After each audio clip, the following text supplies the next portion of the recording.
ಎಲ್ಲರಿಗೂ ನಮಸ್ಕಾರಗಳು. ಮಾತು ವಿತ್ ಮಾಲಿನಿ ಕಾರ್ಯಕ್ರಮಕ್ಕೆ ತಮಗೆಲ್ಲರಿಗೂ ಸ್ವಾಗತ. ನಾನು ಪ್ರೊಫೆಸರ್ ಸುತ್ತೂರ್ ಎಸ್ ಮಾಲಿನಿ, ಅಧ್ಯಕ್ಷರು, ಜೆನೆಟಿಕ್ಸ್ ಮತ್ತು ಜಿನೋಮಿಕ್ಸ್ ಅಧ್ಯಯನ ವಿಭಾಗ, ಮೈಸೂರು ವಿಶ್ವವಿದ್ಯಾನಿಲಯ. ತಾವು ಧ್ಯಾನದ ಬಗ್ಗೆ ಬಹಳಷ್ಟು ವಿಚಾರಗಳನ್ನು ತಿಳ್ಕೊಂಡಿದ್ದೀರಾ. ಧ್ಯಾನದಲ್ಲಿ ನೂರಾರು ಥರದ ಧ್ಯಾನಗಳಿದೆ.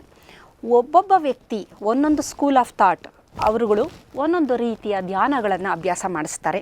PMC ಅವರು ಆನಪಾನಸತಿನ ಹೆಚ್ಚು ಪ್ರಚಾರ ಮಾಡ್ತಾರೆ. ಅಂದರೆ ಉಸಿರಿನ ಬಗ್ಗೆ ಹೆಚ್ಚು ಗಮನ ಹರಿಸಿ ನಾವು ಉಸಿರನ್ನು ಗಮನದಲ್ಲಿಟ್ಟುಕೊಂಡು ಮಾಡುವ ಧ್ಯಾನ ಆಗಿದೆ. ಗೈಡೆಡ್ ಮೆಡಿಟೇಷನ್ ಇದೆ, ಮೈಂಡ್ಫುಲ್ ಮೆಡಿಟೇಷನ್ ಇದೆ, ವಿಪಾಸನ ಇದೆ. ಈ ರೀತಿ ಬೇಕಾದಷ್ಟು ಧ್ಯಾನದ ವಿಧಾನಗಳಿವೆ. ಅದರಲ್ಲಿ ಇನ್ನೊಂದು ಬಹಳ ಮುಖ್ಯವಾದ ಧ್ಯಾನದ ಸ್ಥಿತಿ ಯಾವುದು ಅಂದರೆ ಓಪೋನೋಪೋನೋ ಅಂತ ಕರಿತೀವಿ ಅದನ್ನು. ಇದೊಂದು ಹವಾಯಿ ದ್ವೀಪದಲ್ಲಿ, ಹವಾಯನ್ ಅಂತ ಅಂತೀವಿ, ಹವಾಯಿ ದ್ವೀಪದಲ್ಲಿ ಅಲ್ಲಿಯ ಜನರು ಮಾಡುತ್ತಿದ್ದ ಧ್ಯಾನ ಓಪೋನೋಪೋನೋ. ಇಲ್ಲಿ ಬಹಳ ಮುಖ್ಯವಾಗಿ ಅವರು ಕ್ಷಮೆ ಕೇಳುವಂತಹ ಒಂದು ಧ್ಯಾನ ಇದು. ಇದರ ಜೊತೆಗೆ ಆತ್ಮವನ್ನು, ಸ್ಥೈರ್ಯವನ್ನು ಹೆಚ್ಚಿಸುವಂತಹ ಧ್ಯಾನ ಆಗಿದೆ. ಇದು ಅತ್ಯಂತ ಸರಳವಾದ ಧ್ಯಾನ, ಯಾರು ಬೇಕಾದರೂ ಮಾಡಬಹುದು. ಇದಕ್ಕೇನು ಗುರುವಿನ ಯಾರೋ ಒಂದು ದೀಕ್ಷೆ ಕೊಡಬೇಕು, ಒಬ್ಬ ಗುರು ಬೇಕು ಅನ್ನೋದು ಏನೂ ಅಗತ್ಯತೆ ಇಲ್ಲ. ಹಾಗಾಗಿ ಈ ಒಂದು ಓಪೋನೋಪೋನೋ ಇದರಲ್ಲಿ ಬಹಳ ಮುಖ್ಯವಾಗಿ 4 ವಾಕ್ಯಗಳನ್ನು ಅವರು ಹೆಚ್ಚಾಗಿ ಮಾಡ್ತಾರೆ.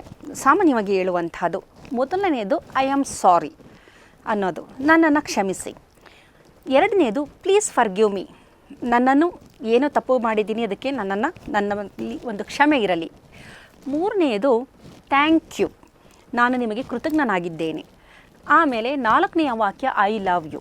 ಈ 4 ವಾಕ್ಯಗಳನ್ನೇ ಇಟ್ಟುಕೊಂಡು ನಮ್ಮ ದೇಹ, ನಮ್ಮ ಮನಸ್ಸನ್ನು ಪರಿಶುದ್ಧಗೊಳಿಸುವಂತಹ ಧ್ಯಾನದ ಸ್ಥಿತಿ ಅಂದರೆ ಓಪೋನೋಪೋನೋ ಅಂತ ಹೇಳ್ಬೋದು. ಇದು ಹವಾಯಿ ದ್ವೀಪದಲ್ಲಿ ಮಾಡುತ್ತಿದ್ದಂಥದ್ದು. ಇತ್ತೀಚಿನ ದಿನದಲ್ಲಿ ಇದು ಜಗತ್ತಿನಾದ್ಯಂತ ಹೆಚ್ಚು ಪ್ರಚಲಿತದಲ್ಲಿದೆ ಮತ್ತು ಬಹಳ ಹೆಚ್ಚು ಪರಿಣಾಮಕಾರಿಯಾದಂತಹ ಧ್ಯಾನ ಅಂತಲೇ ಹೇಳ್ಬಹುದು.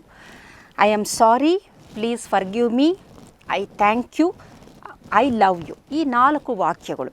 ಹಾಗಾದರೆ ಈ 4 ವಾಕ್ಯಗಳನ್ನು ನಾವು ಪದೇ ಪದೇ ಹೇಳ್ಕೊಂಡಾಗ ಏನಾಗುತ್ತೆ ಅಂತ ನಾವು ನೋಡೋದಾದರೆ, ಮೊದಲನೇದಾಗಿ ಪಾಸಿಟಿವ್ ಎಮೋಷನ್ಗಳು ಜಾಸ್ತಿ ಆಗುತ್ತೆ, ನೆಗೆಟಿವ್ ಎಮೋಷನ್ಗಳು ಕಡಿಮೆ ಆಗ್ತಾ ಬರುತ್ತೆ. ಪಾಸಿಟಿವ್ ಎಮೋಷನ್ ಅಂದರೆ ಕರುಣೆ, ಪ್ರೀತಿ, ದಯೆ, ತಾಳ್ಮೆ, ಈ ಥರದ ಪಾಸಿಟಿವ್ ಎಮೋಷನ್ಗಳು ಹೆಚ್ಚಾಗ್ತಾ ಬರುತ್ತೆ.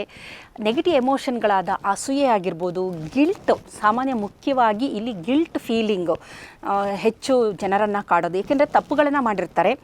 ಹಾಗಾಗಿ ಗಿಲ್ಟ್, ಒಂದು ಸಂದರ್ಭ ಅಥವಾ ಒಂದು ವಸ್ತು ಅಥವಾ ಒಬ್ಬ ವ್ಯಕ್ತಿಯ ಮೇಲೆ ಹೆಚ್ಚು ಅವರಿಗೆ ಕೋಪ ಇರಬಹುದು, ಗಿಲ್ಟ್ ಇರಬಹುದು, ಅಸೂಯೆ ಇರ್ಬೋದು, ಈಗೋ ಇರ್ಬೋದು.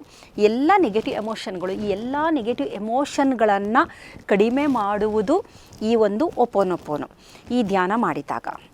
ನಂತರ ಏನಾಗುತ್ತೆ ಅಂದರೆ, ನಾವು ನಮ್ಮ ಮೆದುಳನ್ನು ನೋಡಿದಾಗ, ಮೆದುಳಿನಲ್ಲಿ ಈ ಒಂದು ಧ್ಯಾನ ಮಾಡಿದಾಗ ಬೀಟಾ ಫೈರ್ ಆಗ್ತಾ ಇರುತ್ತೆ. ಏಕೆಂತಂದರೆ ಅವರ ಬಗ್ಗೆ ಕೋಪ ಇರುತ್ತೆ, ನಮ್ಮ ಬಗ್ಗೆ ನಮಗೆ ಒಂದು ಗಿಲ್ಟ್ ಕಾನ್ಷಿಯಸ್ನೆಸ್ ಇರುತ್ತೆ. ಇದೆಲ್ಲ ಹೋದಾಗೇನಾಗುತ್ತೆ, ನಾವು ಆಲ್ಫಾ ಸ್ಥಿತಿಗೆ ಬರ್ತೀವಿ.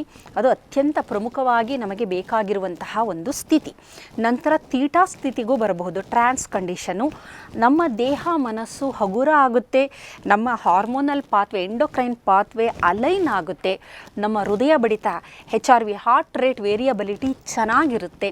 ಎಲ್ಲದು ನಮ್ಮ ದೇಹದ ಪರಿಪೂರ್ಣ ಆರೋಗ್ಯ, ಎಲ್ಲ ಅಂಗಾಂಗಗಳು ಆರೋಗ್ಯಕರವಾಗಿರುವಂಥದ್ದು.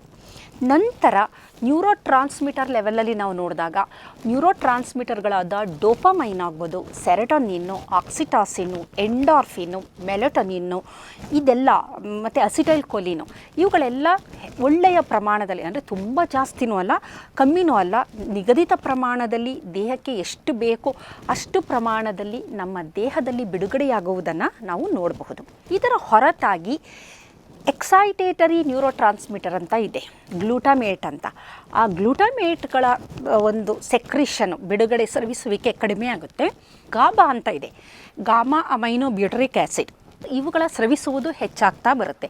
ಅಂದರೆ ಇನಿಬಿಟರಿ, ಯಾವುದೇ ಒಂದು ವ್ಯಕ್ತಿ, ಯಾವುದೇ ಒಂದು ಸಂದರ್ಭ, ಯಾವುದೇ ಒಂದು ವಸ್ತುವಿನ ಮೇಲೆ ನಮಗೆ ಉಂಟಾಗಬಹುದಾದಂತಹ ಕೋಪ ಆಗ್ಬೋದು, ಅಸೂಯೆ ಆಗ್ಬೋದು, ಗಿಲ್ಟ್, ಇದನ್ನು ಕಡಿಮೆ ಮಾಡುವುದು ಗಾಮಾ ಅಮೈನೋ ಬ್ಯೂಟರಿಕ್ ಆ್ಯಸಿಡ್. ಇದು ಈ ಧ್ಯಾನ ಮಾಡಿದಾಗ ನಾವು ಆ ಒಂದು ಸ್ಥಿತಿಗೆ ತಲುಪ್ತೀವಿ. ಇದರ ಜೊತೆಯಲ್ಲಿ ಬಹಳ ಪ್ರಮುಖವಾಗಿ ವಿಜ್ಞಾನಿಗಳು ನೋಡಿರೋ ಅಂಥದ್ದು HPA ಆಕ್ಸೆಸ್ಸು, ಅದು ಸರಿಯಾದ ರೀತಿಯಲ್ಲಿ ಕೆಲಸ ಮಾಡಲು ಆರಂಭ ಆಗುತ್ತೆ.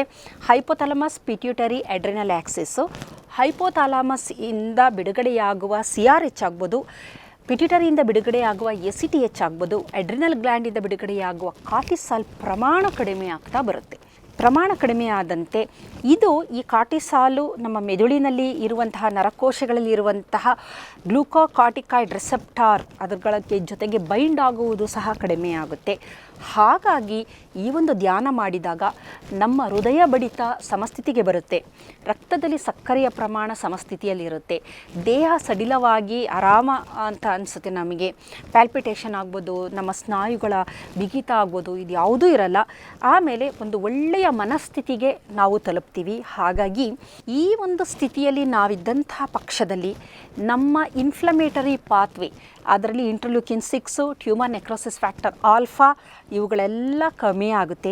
ಆ್ಯಂಟಿ ಇನ್ಫ್ಲಮೇಟರಿ ಪಾತ್ವೆ ಅದು ಜಾಸ್ತಿ ಆಗ್ತಾ ಬರುತ್ತೆ. ಹಾಗಾಗಿ ಒಳ್ಳೆಯ ಆರೋಗ್ಯ ಮತ್ತು ಸೋಂಕು ಹೆಚ್ಚು ಆಗದಿದ್ದ ಹಾಗೆ ರೋಗ ಪ್ರತಿರೋಧಕ ಶಕ್ತಿ ನಮ್ಮ ದೇಹದಲ್ಲಿ ಜಾಗೃತ ಆಗುತ್ತೆ. ಇದರ ಜೊತೆಯಲ್ಲಿ ಈ ಧ್ಯಾನ ಮಾಡಿದಾಗ ಮೆಲೋಟನಿನ್ ಸೆಕ್ರೇಷನ್ ಮಲಗಿದಾಗ ಒಳ್ಳೆಯ ಪ್ರಮಾಣದಲ್ಲಿ ಬರುತ್ತೆ. ಏಕೆಂತಂದರೆ ಮನಸ್ಥಿತಿ ತುಂಬ ಚೆನ್ನಾಗಿರುತ್ತೆ, ಮನಸ್ಸು ಹಗೂರವಾಗಿರುತ್ತೆ, ಒಳ್ಳೆಯ ಮೆಲೋಟನಿನ್ ಸೆಕ್ರೇಷನ್ನು ನಮ್ಮ ಮೆದುಳಿನಲ್ಲಿ ಆಗುತ್ತೆ, ಒಳ್ಳೆಯ ನಿದ್ರೆ ಬರುತ್ತೆ, ದೇಹ ಹಗೂರ ಆಗಿರುತ್ತೆ. ಏಕೆಂದರೆ ಮನಸ್ಸಿನಲ್ಲಿ ಆ ಗಿಲ್ಟ್ ಫೀಲಿಂಗ್ಗಳು ಏನೂ ಇರೋದಿಲ್ಲ. ಇದರ ಜೊತೆಯಲ್ಲಿ ಡೋಪಮೈನನ್ನು ಬಿಡುಗಡೆ ಮಾಡುವ ನ್ಯೂಕ್ಲಿಯಸ್ ಎಕ್ಯುಂಬೆನ್ಸ್ ಅದು ಸ್ವಲ್ಪ ಕಡಿಮೆ ಪ್ರಮಾಣದಲ್ಲಿ ಸೆಕ್ರೇಷನ್ ಮಾಡುತ್ತೆ, ಕಡಿಮೆ ಆಗಿರುತ್ತೆ. ಅಂದರೆ ಅದು ಫೈರ್ ಆಗ್ತಾ ಇರೋದಿಲ್ಲ, ಅದು ಡಿಸೆನ್ಸಿಟೈಸ್ ಆಗೋದಿಲ್ಲ. ಎಷ್ಟು ಬೇಕೋ ಅಷ್ಟು ಪ್ರಮಾಣದಲ್ಲಿ ಮಾತ್ರ ಅದು ಜಾಗೃತ ಆಗಿರುತ್ತೆ, ಬಿಡುಗಡೆಯಾಗುತ್ತೆ, ಸ್ಪೈಕ್ ಆಗೋದಿಲ್ಲ. ಸೊ ಈ ಸಂದರ್ಭದಲ್ಲಿ ನಮ್ಮ ಎಂಡೋಕ್ರೈನ್ ಎಲ್ಲ ಹಾರ್ಮೋನುಗಳು ನಮ್ಮ ಹೈಪೋಥಾಲಮಸ್ಸಿಂದ ಬಿಡುಗಡೆಯಾಗುವುದು, ಪಿಟ್ಯುಟರಿಯಿಂದ ಬಿಡುಗಡೆಯಾಗುವುದು, ಮತ್ತು ಇನ್ಸುಲಿನ್ ಆಗ್ಬೋದು, ಗ್ಲುಕೋಗಾನ್ ಆಗ್ಬೋದು, ಎಲ್ಲ ಥರದ follicular stimulating hormone, luteinizing hormone, estrogen, androgen ಈ ಎಲ್ಲ ಹಾರ್ಮೋನುಗಳು ಚೆನ್ನಾಗಿ ಒಳ್ಳೆಯ ಪ್ರಮಾಣದಲ್ಲಿ ಬಿಡುಗಡೆ ಆಗೋದ್ರಿಂದ ಅವರ ಫಲವತ್ತತೆಯೂ ಚೆನ್ನಾಗಿರುತ್ತೆ. ಜೊತೆಯಲ್ಲಿ ಮೆಟಬಾಲಿಕ್ ಆ್ಯಕ್ಟಿವಿಟಿ ಅದು ಸಹ ಚೆನ್ನಾಗಿರುತ್ತೆ. ಸೊ ಈ ಒಂದು ಮನಸ್ಥಿತಿಯಲ್ಲಿ ಏನಾಗುತ್ತೆ ಅಂದರೆ ಇದು ಅವರ ಒಂದು ಎಂಟರಿಕ್ ನರ್ವಸ್ ಸಿಸ್ಟಮ್ ಮೇಲೂ ಹೆಚ್ಚು ಕೆಲಸ ಮಾಡುತ್ತೆ. ಎಂಟರಿಕ್ ನರ್ವಸ್ ಸಿಸ್ಟಮ್ ಕನೆಕ್ಷನು ಸಹ ಚೆನ್ನಾಗಾಗುತ್ತೆ. ಜೊತೆಯಲ್ಲಿ ಸಿಂಪಥೆಟಿಕ್ ನರ್ವಸ್ ಸಿಸ್ಟಮ್ಮು ಕಡಿಮೆ ಇರುತ್ತೆ, ಪ್ಯಾರಾಸಿಂಪಥೆಟಿಕ್ ನರ್ವಸ್ ಸಿಸ್ಟಮ್ ಆ್ಯಕ್ಟಿವೇಟ್ ಆಗುತ್ತೆ. ಇದರಿಂದ ವೇಗಸ್ ನರ್ವ್ ಸಹ ಆ್ಯಕ್ಟಿವೇಟ್ ಆಗುತ್ತೆ. ವೇಗಸ್ ನರ್ವ್ ಆ್ಯಕ್ಟಿವೇಟ್ ಆದಂಥ ಸಂದರ್ಭದಲ್ಲಿ PFC ಪ್ರೀ ಫ್ರಾಂಟಲ್ ಕಾರ್ಟೆಕ್ಸ್ ಅದ್ಭುತವಾಗಿ ಕೆಲಸ ಮಾಡ್ತಾ ಇರುತ್ತೆ. ಅದು ಡಾಮಿನೇಟ್ ಆಗಿರುತ್ತೆ, ಅಂದರೆ ಮುಂಭಾಗದ ಮೆದುಳು. ಹಲವಾರು ವಿಡಿಯೋಗಳಲ್ಲಿ ನಾನು ಹೇಳ್ತಾ ಇದ್ದೀನಿ, ನಮ್ಮ ಮುಂಭಾಗದ ಮೆದುಳು ಇದೆಯಲ್ಲ ಅದು ಅರಿವಿನ ಮೆದುಳು, ಪ್ರಜ್ಞಾ ಮೆದುಳು, ಪರಿಪೂರ್ಣ ಮೆದುಳು. ಆ ಮೆದುಳು ಯಾರ್ಯಾರಿಗೆ ಆ್ಯಕ್ಟಿವೇಟ್ ಆಗುತ್ತೆ ಅವರೇ ಸಾಧಕರಾಗಿರ್ತಾರೆ, ಅವರೇ ಮಹಾನ್ ವ್ಯಕ್ತಿಗಳಾಗಿರ್ತಾರೆ. ಕಾರಣ ಅದು ಆಲೋಚನೆ ಮಾಡುತ್ತೆ, ಸರಿ ಯಾವುದು ತಪ್ಪು ಯಾವುದು ಆಲೋಚನೆ ಮಾಡುತ್ತೆ, ಡಿಸಿಷನ್ ಸರಿಯಾಗಿ ತಗೊಳುತ್ತೆ. ಇನೋವೇಷನ್ಗಳು, ಅನ್ವೇಷಣೆಗಳು, ಸಂಶೋಧನೆಗಳು ಎಲ್ಲದನ್ನೂ ಮಾಡುವಂಥದ್ದು ಮುಂಭಾಗದ ಮೆದುಳು. ಬರೀ ಎಮೋಷನ್ ಇರುವಂಥದ್ದು ಹಿಂಭಾಗದ ಮೆದುಳು. ಹಾಗಾಗಿ ಈ ಒಂದು ಧ್ಯಾನ ಮಾಡಿದಾಗ ಮುಂಭಾಗದ ಮೆದುಳು ಆ್ಯಕ್ಟಿವೇಟ್ ಆಗೋದ್ರ ಜೊತೆಯಲ್ಲಿ ನಮ್ಮ ಮೆದುಳಿನಲ್ಲಿ ಗಾಮಾ ಅಲೆಗಳು ಸಹ ಹೆಚ್ಚು ಹೆಚ್ಚು ಬಿಡುಗಡೆಯಾಗೋಕ್ಕೆ ಆರಂಭ ಆಗುತ್ತೆ. ಹಾಗಾದರೆ ಇದನ್ನು ಯಾವ ರೀತಿ ಮಾಡ್ತಾರೆ ಅಂತ ನಾವು ನೋಡೋದಾದರೆ, ಒಂದು ಕಡೆ ಕೂತ್ಕೋಬೇಕು, ಒಂದು ಪ್ರಶಾಂತವಾದ ವಾತಾವರಣದಲ್ಲಿ. ನಮಗೆ ಯಾವ ವ್ಯಕ್ತಿಯ ಬಗ್ಗೆ ಅಸೂಯೆ ಇದೆ, ಕೋಪ ಇದೆ ಅಂತಹ ವ್ಯಕ್ತಿಯನ್ನು ನಮ್ಮ ಮನಸ್ಸಿಗೆ ತಂದ್ಕೋಬೇಕು, ಅಥವಾ ಆ ಥರದ ವಾತಾವರಣವನ್ನು ನಮ್ಮ ಮನಸ್ಸಿಗೆ ತಂದ್ಕೋಬೇಕು, ಅಥವಾ ಆ ವಸ್ತುವನ್ನು ನಮ್ಮ ಮನಸ್ಸಿಗೆ ತಂದ್ಕೋಬೇಕು. ಸುಮಾರು 10ರಿಂದ 15 ನಿಮಿಷಗಳ ಕಾಲ ಕಣ್ಣು ಮುಚ್ಚಿಕೊಂಡು ನಾವು I am sorry, please forgive me, I thank you and I love you ಅನ್ನುವುದನ್ನು ನಾವು ರಿಪೀಟ್ ಮಾಡ್ತಾ ಬರಬೇಕಾಗುತ್ತೆ. ಇದು ಮಾಡ್ತಾ ಮಾಡ್ತಾ ಏನಾಗುತ್ತೆ ಅಂದರೆ ನ್ಯೂರೋಪ್ಲಾಸ್ಟಿಸಿಟಿ ಬದಲಾವಣೆ ಆಗುತ್ತೆ. ಅಂದರೆ ನಮ್ಮ ಹಳೇ ಮೆಮೊರಿಗಳು ಏನಿರುತ್ತೆ ಆ ವ್ಯಕ್ತಿಯ ಬಗ್ಗೆ ಅಸೂಯೆ ಇರ್ಬೋದು, ಆ ವ್ಯಕ್ತಿಯ ಬಗ್ಗೆ ಕೋಪ ಇರ್ಬೋದು, ಅದು ನಿಧಾನಗತಿಯಲ್ಲಿ ಮಾಸುತ್ತಾ ಬರುತ್ತೆ. ಅದರ ಬದಲು ಹೊಸ ಪಾತ್ವೆ ಕ್ರಿಯೇಟ್ ಆಗ್ತಾ ಬರುತ್ತೆ. ಹಳೆ ಮೆಮೊರಿ ಎರೇಸ್ ಆಗೋ ಥರ ಎಲ್ಲ ಅಳಿಸಿ ಹೋಗಿ ಹೊಸ ಒಂದು ಮೆಮೊರಿಗಳು ಬರೋದರಿಂದ ಏನಾಗುತ್ತೆ, ಮನಸ್ಸು ಶಾಂತ ಆಗುತ್ತೆ. ಮನಸ್ಸು ಶಾಂತ ಆದಾಗ ಕಾರ್ಟಿಸಾಲ್ ಪ್ರಮಾಣ ಕಡಿಮೆ ಆಗುತ್ತೆ. ಒಮ್ಮೆ ಒತ್ತಡದ ಹಾರ್ಮೋನಿನ ಪ್ರಮಾಣ ಕಡಿಮೆ ಆದರೆ ದೇಹದ ಎಲ್ಲ ಕ್ರಿಯೆಗಳಲ್ಲಿ ಒಂದು ಕೊಹೆರೆನ್ಸು, ಕೋಆರ್ಡಿನೇಷನು ಚೆನ್ನಾಗಿರುತ್ತೆ. ಹಾಗಾಗಿ ನಮಗೆ ಮಲ್ಟಿಫ್ಯಾಕ್ಟೋರಿಯಲ್ ಡಿಸಾರ್ಡರ್, ಮುಖ್ಯವಾಗಿ ಹೃದಯಕ್ಕೆ ಸಂಬಂಧಿಸಿದ್ದು ರಕ್ತದೊತ್ತಡ, ಮಧುಮೇಹ, ಹಾರ್ಮೋನಲ್ ಇಂಬ್ಯಾಲೆನ್ಸ್ ಇವುಗಳೆಲ್ಲ ಕಡಿಮೆ ಆಗಬೇಕು ಅಂತ ಅಂದರೆ ಒಪೋನೊಪೋನೋ ಏನಿದೆ ಅದು ಅದ್ಭುತವಾಗಿ ಕೆಲಸ ಮಾಡುತ್ತೆ. ಹಾಗಾಗಿ ಹಿಂದಿನವರು ಸಹ ನಮ್ಮ ಸಂಪ್ರದಾಯ ಸಂಸ್ಕೃತಿಯಲ್ಲೂ ಸಹ ನಾವು ಗ್ರ್ಯಾಟಿಟ್ಯೂಡು, ಒಂದು ಬೇರೆಯವರು ಮಾಡಿರುವ ಒಂದು ಒಳ್ಳೆಯ ಕೆಲಸವನ್ನು ಸ್ಮರಿಸು ಅಂತ ಹೇಳ್ತಾರೆ, ಕ್ಷಮಿಸು ಅಂತ ಹೇಳ್ತಾರೆ. ಅದೇ ರೀತಿ ಒಳ್ಳೆಯ ಒಂದು ದಾನವನ್ನು ಮಾಡು, ಬೇರೆಯವರಿಗೆ ಸಹಾಯ ಮಾಡು, ಬೇರೆಯವರನ್ನ ಅಪ್ರಿಷಿಯೇಟ್ ಮಾಡು ಅನ್ನುವುದು ಸಹ ಎಲ್ಲ ಧರ್ಮಗಳಲ್ಲೂ ಎಲ್ಲ ಜನಾಂಗದಲ್ಲೂ ನಾವು ನೋಡಬಹುದಾದ ಒಂದು ಕಾಮನ್ ಫ್ಯಾಕ್ಟರ್ ಅನ್ಬೋದು. ಆದರೆ ಒಪ್ಪನೊಪ್ಪನೋ ನೇರವಾಗಿ ಬರೀ ಈ ವಾಕ್ಯಗಳನ್ನು ಹೇಳಿಕೊಂಡು ಧ್ಯಾನ ಮಾಡೋದ್ರಿಂದ ಬಹಳಷ್ಟು ನಮ್ಮ ಸಮಸ್ಯೆಗಳನ್ನು ನಾವು ನಿವಾರಣೆ ಮಾಡ್ಕೋಬೋದು ಅಂತೇಳಿ ಅದ್ಭುತವಾಗಿ ಅದನ್ನು ತೋರಿಸಿದ್ದಾರೆ. ಹಾಗಾಗಿ ಜಗತ್ತಿನಾದ್ಯಂತ ಈ ಹವಾಯನ್ ಧ್ಯಾನ ಏನಿದೆ ಒಪ್ಪನೊಪ್ಪನೋ ಇದು ಹೆಚ್ಚು ಹೆಚ್ಚು ಪ್ರಸಿದ್ಧಿಗೆ ಬರ್ತಾ ಇದೆ. ಅತ್ಯಂತ ಸುಲಭದಲ್ಲಿ ಮಾಡಬಹುದಾದಂತಹ ಧ್ಯಾನ ಇದಾಗಿದೆ. ಹಾಗಾಗಿ ಯಾವ ದೇಶದ್ದಾದರೂ ಪರವಾಗಿಲ್ಲ, ಮನುಕುಲಕ್ಕೆ ಅದರಿಂದ ಅನುಕೂಲ ಆಗುತ್ತೆ ಅಂದರೆ ಅದು ಹವಾಯನ್ ಧ್ಯಾನ ಆಗ್ಬೋದು, ಜಪಾನಿನ ಧ್ಯಾನ ಆಗ್ಬೋದು, ಚೈನಾದ ಧ್ಯಾನ ಆಗ್ಬೋದು. ನಾವು ಸಹ ಎಲ್ಲೆಲ್ಲಿ ಒಳ್ಳೆಯದಿದೆ ಅದನ್ನೆಲ್ಲ ಪಡೆದುಕೊಳ್ಳೋಣ. ಅದರ ಅನುಕೂಲಗಳನ್ನು ನಾವು ಪಡೆದುಕೊಂಡು ನಮ್ಮ ಆರೋಗ್ಯವನ್ನು ವೃದ್ಧಿ ಮಾಡಿಕೊಳ್ಳುವ ನಿಟ್ಟಿನಲ್ಲಿ, ಮುಖ್ಯವಾಗಿ ಮಾನಸಿಕ ಆರೋಗ್ಯವನ್ನು ವೃದ್ಧಿ ಮಾಡಿಕೊಳ್ಳುವ ನಿಟ್ಟಿನಲ್ಲಿ ನಾವು ಕೆಲಸ ಮಾಡೋಣ. ಒಟ್ಟಿನಲ್ಲಿ ನಮ್ಮ ಮುಖ್ಯ ಉದ್ದೇಶ ಏನು ಅಂದರೆ ಸಮಾಜದಲ್ಲಿ ಪ್ರತಿಯೊಬ್ಬರೂ ಒಂದು ಪರಿಪೂರ್ಣವಾದ ಆರೋಗ್ಯವನ್ನು ಹೊಂದಿರಬೇಕು. ಆ ಹೊಂದುವ ದಾರಿ ಯಾವುದು ಅನ್ನೋದಾದರೆ ಧ್ಯಾನ. ಬೇಕಾದಷ್ಟು ಧ್ಯಾನ ಇದೆ.